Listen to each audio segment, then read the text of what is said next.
गिलगित बल्तिस्तान में 7 जून को आम इंतखाबात हो रहे हैं।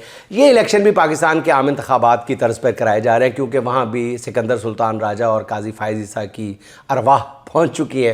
पीटीआई के उम्मीदवारों ने भी पाकिस्तान के इलेक्शन से सबक सीखते हुए पहले आज़ाद उम्मीदवारों के तौर पर कागजात जमा कराए थे। जब इंतखाबी निशान अलॉट होने का वक्त आया तो फिर गिलगित बल्तिस्तान डेमोक्रेटिक पार्टी के टिकट जमा करा दिए, जिसे पोलोमैन का इंतखाबी निशान अलॉट किया गया।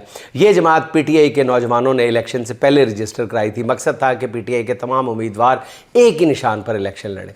इलेक्शन की मैनेजमेंट करने वालों ने पहले तो इस बात को ज़्यादा अहमियत नहीं दी, मगर इस दौरान पूरे गिलगित बल्तिस्तान का सर्वे करवाया गया। इस सर्वे रिपोर्ट ने इलेक्शन मैनेज करने वालों के पांव तले से ज़मीन खींच ली है। सर्वे रिपोर्ट के मुताबिक पीटीआई के हामी उम्मीदवार गिलगित बल्तिस्तान के 24 में से 21 हल्के जीत रहे हैं, या वहाँ पे बेहतर पोजीशन में अपने मुखालफिन से। सिर्फ द्यामिर और एस्तोर के 3 हल्कों में पीटीआई के हमायत याफ्ता उम्मीदवार जो हैं वो बज़ाहिर कमज़ोर नज़र आ रहे हैं। सर्वे के मुताबिक पीटीआई आसानी से 16 से 20 नशिस्तें जीत सकती है। ये सर्वे रिपोर्ट मिलते ही फिर आसमानों से उतरने वाले फरिश्तों ने हर चीज़ संभाल ली है।